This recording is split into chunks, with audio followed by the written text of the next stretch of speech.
Assalamualaikum warahmatullahi wabarakatuh. Okey, untuk video ini, Piu nak ulas tentang hibah takaful boleh menyelesaikan masalah pusaka dan boleh membuat tebusan untuk tebus faraid.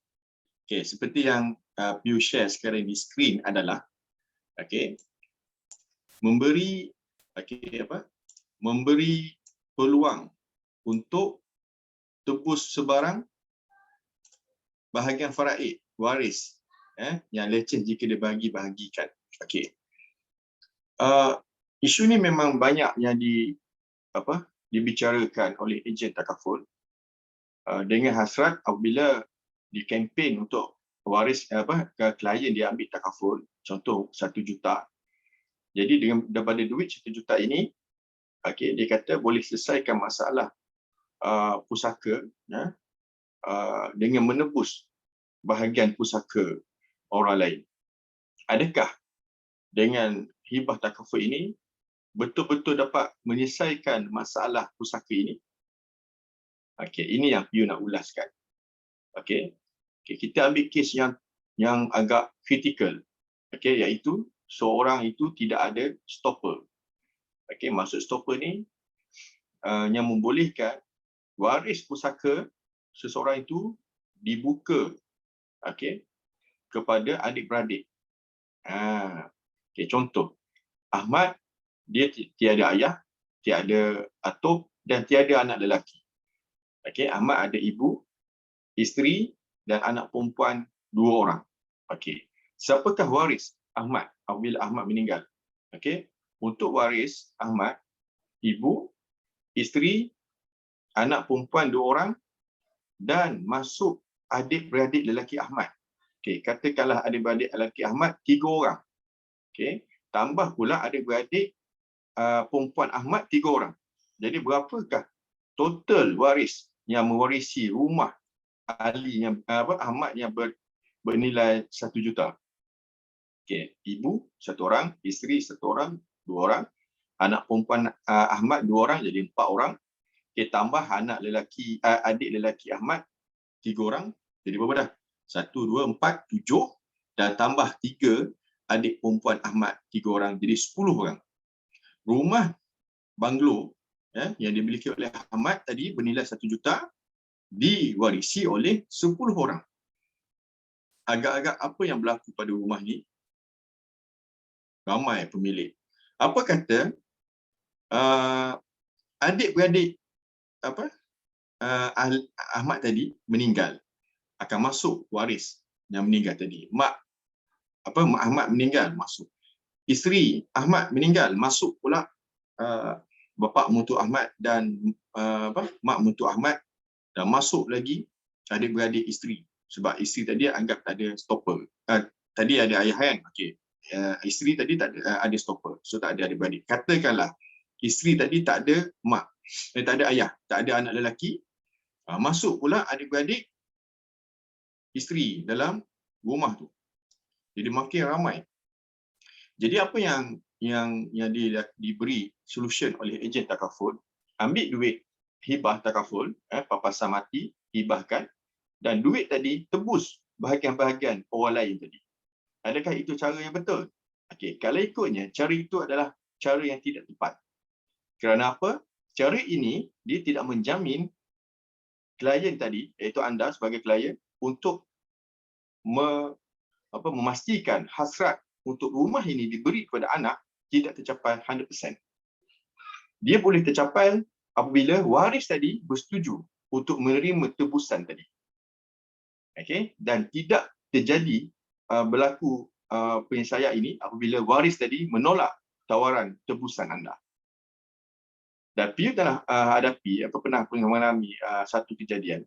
Okey, seorang lelaki meninggal.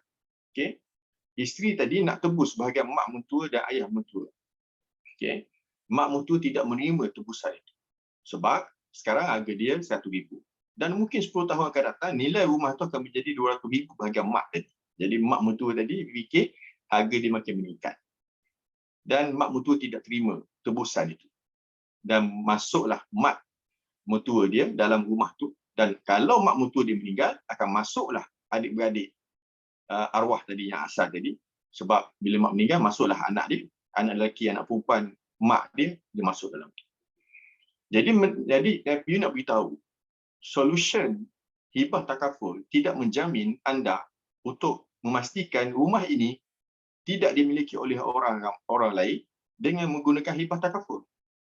Itu tidak tepat. Dia jadi 50-50. Kalau nasib baik mereka terima tebusan anda, okey, alhamdulillah. Kalau tak terima, memang tak dapat. Jadi apakah solution yang terbaik? Okey. Solution yang terbaik dan tepat adalah iaitu menghibahkan rumah ini kepada anak dia terus.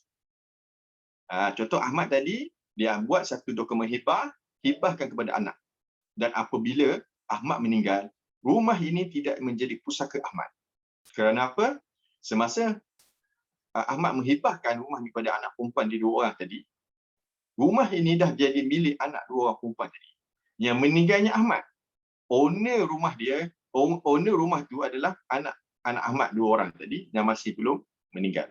Jadi rumah ni tidak masuk dalam harta pusaka Ahmad. Dan dalam masa proses pengurusan harta pusaka tadi, dia letakkan nama tu kepada nama anak 2 orang tadi. Jadi tidak jadi isu. Adik-beradik Ahmad masuk dalam rumah ni, adik-beradik lelaki perempuan Ahmad masuk dalam rumah ni.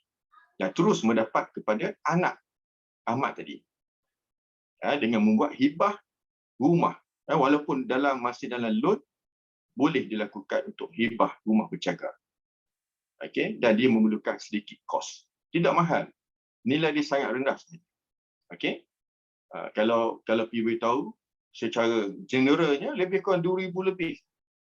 Okay, boleh bayar ansuran. Okey. Jadi bila kita hibahkan kepada anak, tidak jadi isu dah untuk rumah ni diagihkan sebagai pusaka, dan tidak ada isu untuk tebusan faraid, dan tidak ada isu rumah ni dimiliki oleh ramai orang. Dan itulah hasrat anda. Dan dengan hibah rumah bercagar ni membuatkan anda mencapai hasrat anda 100%, insya-Allah. Tetapi jika anda menggunakan hibah takaful untuk membuatkan rumah ini jadi hak anak anda dalam 50-50. Mungkin capai, mungkin tak capai. Dan kebiasaannya tidak capai.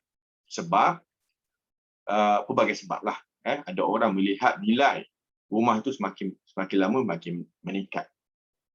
Ada juga nak beri kepada orang-orang lain dengan hasratnya tersendiri. Dan benda tu anda tidak boleh kontrol. Dan anda tidak boleh paksa orang menerima tawaran anda untuk tebus harta. Tebus faraid itu. Tak boleh. Jadi anda kena buat hibah rumah bercagar, beri kepada anak, dan hibah takaful tadi bukan digunakan untuk menebus faraid. Okey. Jadi apa fungsi hibah takaful?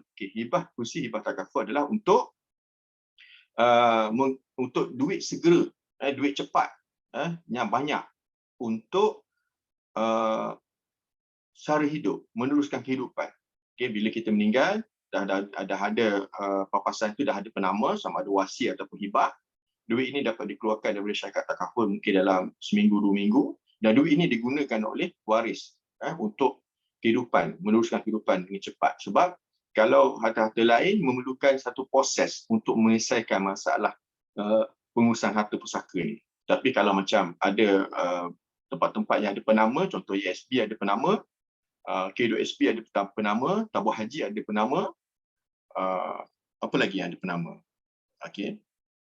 Dan lain-lain tempat yang ada penama, kalau kita letak penama, dapat surat mati, dan kita pergi tuntut, proses dia cepat juga, tak ada isu.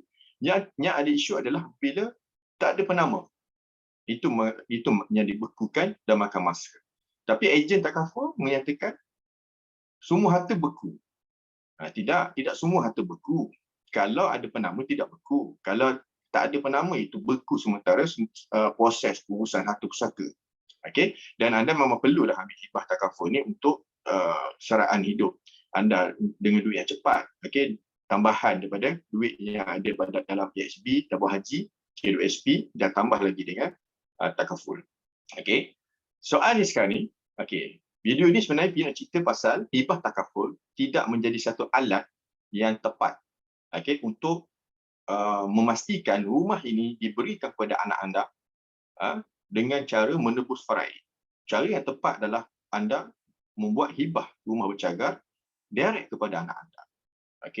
Jadi dua pesanan PU kepada dalam video ini. Pertama, kepada klien, anda harus memahami konteks masalah anda yang sebenar, iaitu untuk berikan rumah ini kepada anak, dan cara yang solution adalah yang paling tepat menghibahkan rumah ini kepada anak anda. Bukan mengambil hibah takaful dapat selesai masalah semuanya. Tidak. Itu yang pertama. Dan anda perlu mencari tahu masalah dan solution terbaik. Yang pertama untuk pelanggan. Kepada ejen takaful, PU tidak mengatakan cara anda ini adalah tidak betul, tapi tidak tepat. Jadi apa yang PU boleh sarankan kepada anda? Anda perlu tambah nilai diri untuk menambah ilmu bahagian pewarisan dengan menjadi da'i mawaris ataupun orang kata ejen perunding pusaka, dan anda boleh memberi nilai tambah kepada anda punya klien. Jadi maknanya bila anda jumpa klien anda untuk masalah begini, anda offer kepada dia untuk hibah rumah bercagar. Kenapa kita sebut rumah bercagar? Sebab ramai orang beli rumah loan pun tak ada orang beli rumah cash sekarang kan. Jadi anda sebagai ejen offer kepada customer anda untuk the best solution yang paling tepat, iaitu hibah rumah bercagar kepada anak, dan juga anda boleh juga membuat jualan untuk takaful sebagai duit cepat untuk sara hidup, sama ada menggunakan wasi ataupun hibah. So ada yang kata hibah takaful untuk bayar hutang. Sebenarnya benda ini tidaklah tepat.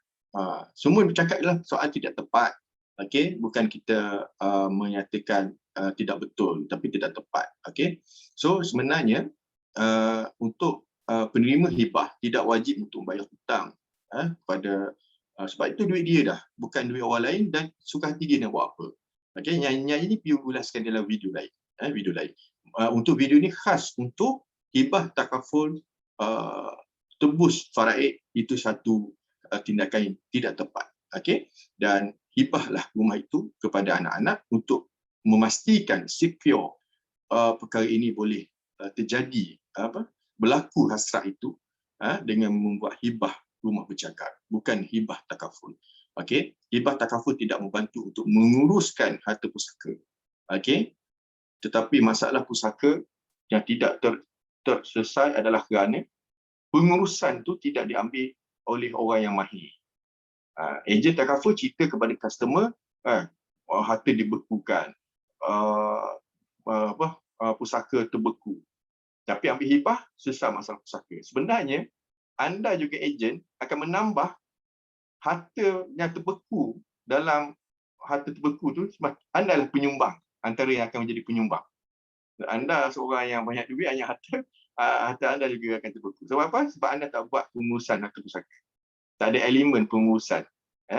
Klien dan ejen pun tak ada pengurusan ni. So, dalam menjadi wakil pengurusan harta pusaka, dia akan ceritakan macam mana kita nak selesaikan masalah pusaka ini dengan melantik pihak orang yang berpengalaman, profesional untuk mengurus harta ini.